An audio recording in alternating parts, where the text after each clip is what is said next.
Hello बच्चों, welcome to your Paras YouTube channel science with Sachin Deshmukh.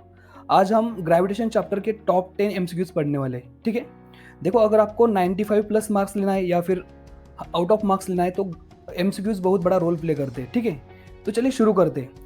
देखो, हमारा पहला एमसीक्यू है, the gravitational force between two object is F. उन्होंने बोला है फोर्स कैपिटल एफ है। If the masses of both the objects are halve without altering the distance between them then the gravitational force would become. अभी हमने क्या किया, हमारे पास दो ऑब्जेक्ट्स थी M1, पहली का मास था M1, दूसरी का मास था M2। ठीक है, अभी हमने उन दोनों का मास हाफ कर दिया, मतलब अभी पहली वाली का मास हो जाएगा M1/2 और दूसरी का हो जाएगा M2/2। ठीक है, और डिस्टेंस हमने उनके बीच में सेम रखा, डिस्टेंस को चेंज नहीं किया। देखो यहाँ पे उन्होंने बोला है विदाउट अल्टरिंग द डिस्टेंस। तो आपको पता है बच्चों, फार्मूला क्या होता है, F is equals to Gm1m2/d², right. हाँ, अभी हमने डिस्टेंस को कुछ चेंज नहीं किया, सिर्फ मास को हाफ किया। तो देखो बच्चों, यहाँ पे हम आपको बताता हूँ, हमने M1 को M1/2 किया, M2 को भी M2/2 किया। तो अभी 1/2 इंटू 1/2, ये आगे आगे क्या बनेगा बच्चों, देखो इधर लिखता मैं, 1/2 इंटू 1/2 1/4 हो जाएगा, और बाकी का एज इट इज रहेगा Gm1m2/d²। इसका मतलब आपका फोर्स हो गया है 1/4 times. So option A is correct. समझे बच्चों? ओके, चलो नेक्स्ट करते हैं। देखो, Newton's law of gravitation applies to. आपने जो न्यूटन्स लॉ ऑफ ग्रेविटेशन पढ़ा है बच्चों, यूनिवर्सल लॉ ऑफ ग्रेविटेशन, वो किसके लिए अप्लाई होता है? तो ध्यान में रखना बच्चों, it applies to all bodies irrespective of their size. ये फर्क नहीं पड़ता कि बॉडी स्मॉल है या बड़ी, स्मॉल है या बिग बॉडी है, इससे कुछ फर्क नहीं पड़ता। वो प्लैनेट है, क्या स्टार है या क्या है, उस पर भी कुछ फर्क नहीं पड़ता। ये सबके लिए एप्लीकेबल है न्यूटन्स लॉ ऑफ ग्रेविटेशन। ठीक है, so option C is correct, ध्यान में रखना है बच्चों। चलो नेक्स्ट करते हैं। देखो क्वेश्चन 3 है, the ball is thrown of the value of G will B.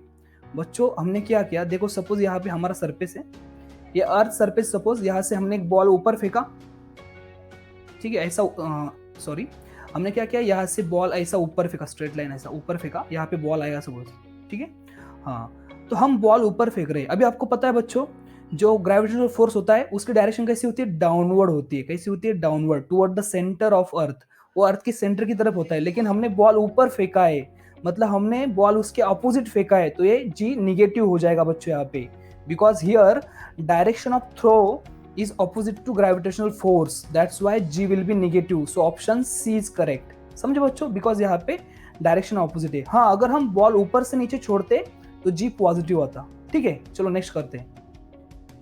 Question 4 है, what is the gravitational force between two object. तो ये ध्यान में रखना बच्चों कि gravitational force between two object is always attractive in nature. वो हमेशा अट्रैक्टिव होता है, वो कभी भी रिपल्सिव नहीं होता। सो ऑप्शन ए, उन्होंने क्या बोला, attractive at large distance only. Wrong है बच्चों, चाहे डिस्टेंस कितना भी हो, कम हो या फिर ज्यादा हो, सबके लिए अट्रैक्टिव होता है। तो option C is correct, attractive at all distances. Option A wrong है, उन्होंने यहाँ पे बोला है कि लार्ज डिस्टेंस के लिए होता है सिर्फ अट्रैक्टिव, तो रॉन्ग है। स्मॉल डिस्टेंस के लिए वो भी रॉन्ग है। ऑप्शन सी इज करेक्ट बच्चों, attractive at all distances. Distance से कुछ फर्क नहीं पड़ता, कितना कम ज्यादा हो कुछ फर्क नहीं पड़ता, इट इज ऑलवेज अट्रैक्टिव, वो कभी रिपल्सिव नहीं रहता। ठीक है, चलो नेक्स्ट करते हैं। देखो बच्चों, क्वेश्चन 5 है, a body of mass 1 kg, मतलब आपको मास दिया है कितना, 1 kg, is attracted by earth with a force which is equals to। it is very simple बच्चों। देखो बच्चों, अर्थ जिस फोर्स से एक आधे बॉडी को अट्रैक्ट करते हैं ना, उसी को बोलते हैं उस बॉडी का वेट, है ना। और वेट का फार्मूला होता है mass into acceleration due to gravity. अभी आपको पता है जी की वैल्यू होती है जनरली 9.8 मीटर पर सेकेंड स्क्वायर, राइट। तो यहाँ पे सिर्फ पुट अप करो, फिर देखो, therefore weight is equals to mass कितना दिया है बच्चों, 1 kg, 1 kg दिया है into this value 9.8, so that will become 9। और वेट का यूनिट होता है यहाँ पे न्यूटन। वेट मतलब फोर्स से होता है बच्चों। ठीक है, तो फोर्स चाहे हो या फिर वेट, वो सेम ही होता है। यहाँ पे आ जाएगा 9.8 न्यूटन आ जाएगा। So option A will be correct. समझे बच्चों? देखो बच्चों, क्वेश्चन 6 क्या है, the weight of an object at the centre of the earth of radius R is. तो बच्चों ध्यान में रखना है, the weight of an object at the centre is always zero. ठीक है, क्यों? बिकॉज वेट का फार्मूला होता है बच्चों, अभी हमने पढ़ा, mass into acceleration due to gravity, और at the centre of earth g की वैल्यू जीरो होती है, that's why m into zero and that will be zero. So weight of an object will be 0 at the centre of earth, ये ध्यान में रखना बच्चों, because जी की value 0 है। ठीक है, चलो नेक्स्ट क्वेश्चन करते हैं। The SI unit of universal gravitational constant capital G is, तो बच्चों ये बहुत बार पूछा है अब तक एग्जाम में। ठीक है, तो इसका यूनिट लर्न नहीं करना है आपको। तो क्या होता है उसका यूनिट होता है न्यूटन मीटर स्क्वायर पर केजी स्क्वायर। अगर आप भूल जाते हो ना तो मैं आपको एक बता दूं, देखो आपको पता है एफ का फार्मूला क्या होता है, जी m1 m2 upon D square. चलो ये फोर्स का ऐसा यूनिट क्या होता है, न्यूटन, राइट। अभी आपको जी का निकाल तो जी को वैसा ही रखेंगे। ये मास का क्या होता है ऐसा यूनिट, केजी। अगर और एक मास है इसलिए और एक केजी है ना, m1 m2 upon D square. Distance का क्या होता है ऐसा यूनिट, मीटर स्क्वायर। चलो अभी इसको रीअरेंज करते, therefore G will be equals to, ये न्यूटन, ये मीटर इधर जाएगा न्यूटन की तरफ, तो ये बन जाएगा न्यूटन मीटर स्क्वायर, और ये इसके नीचे आएगा, so that will be upon kg square. So मिल गया आपको यूनिट, देखो न्यूटन मीटर स्क्वायर पर kg square. So in case अगर आप इसको भूल जाते हो ना तो इस फार्मूले से भी आप ये ऐसा यूनिट डिराइव कर सकते हैं, ये फार्मूला यूज कर दे। ठीक है, चलो नेक्स्ट करते हैं। देखो बच्चों क्वेश्चन 8 है, escape velocity does not depend upon. So escape velocity का फार्मूला आपको पता है क्या होता है, escape velocity is equals to under root of 2gm upon r, right.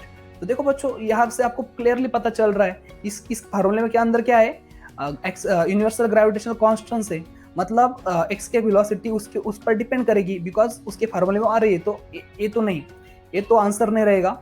Capital M होता है mass of earth, so mass of earth फार्मूले में आता है इसलिए उस पर डिपेंड करेगी, इसलिए आंसर भी नहीं रहेगा। यहाँ पे कैपिटल आ रही है रेडियस ऑफ अर्थ, वो भी फार्मूले में आ रहा है इसलिए वो भी आंसर नहीं रहेगा। तो इसके फार्मूले में क्या नहीं आता बच्चों, इसके फार्मूले में स्मॉल एम नहीं आता, which is mass of satellite, वो आता नहीं फार्मूले में। That's why option D is correct, mass of satellite, समझे। तो इसके velocity does not depend upon mass of satellite, ध्यान में रखना है बच्चों। चलो नेक्स्ट क्वेश्चन करते हैं। ये फार्मूला ध्यान में रखो, एक्स के वेलोसिटी का under root of 2gm upon r। चलो नेक्स्ट करते हैं। क्वेश्चन 9 है, the value of g at a given position. अभी हम ऑप्शन रीड करते हैं। Same for all object, different for different object, maximum for heavy object, minimum for heavy object. तो बच्चों ध्यान में रखना है, सपोज हम अर्थ से यहाँ पे खड़े हैं, यहाँ पे सपोज कोई भी ऑब्जेक्ट है, चाहे ट्रक हो, साइकिल हो, एक बॉल हो, कुछ भी हो, उन सब के लिए एक्सेलरेशन ड्यू टू ग्रेविटी की वैल्यू सेम ही रहती है। मतलब वो जी की वैल्यू जो रहेगी 9 पॉइंट समथिंग, वो सेम ही रहेगी सबके लिए। So option A will be correct, same for all object. ठीक है, चलो बच्चों अभी लास्ट क्वेश्चन करते हैं। The orbit of a planet around sun is, तो आपने केपलर्स लॉ पढ़ा है ना बच्चों, केपलर का फर्स्ट लॉ क्या बोलता है, कैसे होती है ऑर्बिट, इलिप्टिकल होती है। So option B is correct, elliptical रहती है। मतलब सन के अराउंड जो अर्थ या फिर अदर प्लैनेट रोटेट करते हैं, वो ऐसे रोटेट करते हैं, इसको इलिप्टिकल बोलते हैं, ऐसे रोटेट करते हैं, ना कि सर्कुलर। ठीक है, so option B is correct. तो ये थे बच्चों हमारे टॉप 10 एमसीक्यूज। अभी हम आने वाले दिनों में बाकी के चैप्टर के ऊपर भी करने वाले टॉप 10 एमसीक्यूज, तो इस चैनल को सब्सक्राइब करके रखना। ठीक है, चलो रुकते हैं यहाँ पे, टेक केयर, बाय बाय।